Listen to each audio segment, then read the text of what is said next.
Friends, Andrew here, and in this video I'm going to show you how to make your Google Sheet document available offline.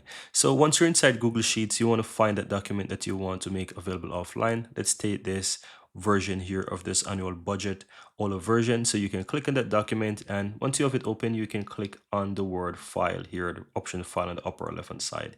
Go down in the list and you will find make available offline. You click on that, and here you will need to install this Chrome extension. So you can simple click and install from here, and it's going to take you over to this Google Docs offline extension. You can click and add, then go ahead and click and add the extension, and that's going to add the extension for you directly within your Google Chrome. And once you add that to Chrome, guys, you can just simply go back to your document again, and here you will see that it says now that the Docs offline extension is now enabled reload to make effect. So I'm going to click to reload this document here, and yeah, this document is now currently available offline, so people can start to use this document, and you don't have to worry about having internet connection and so forth and so forth to be able to make changes to this document. And from here you can see now that this document is available offline. You don't have that anymore. So if I come here, you see that make offline, you come here and it says that the document is now available offline. So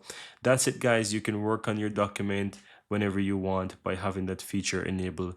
All you need is a Chrome extension, and you can make any document available offline. And the cool thing is that it doesn't only mean that it's Google Sheet. It could be a Google Docs document, whichever file that you have that you're working on. You can just easily make those file available offline for editing and to working with at any point in time. And that's it.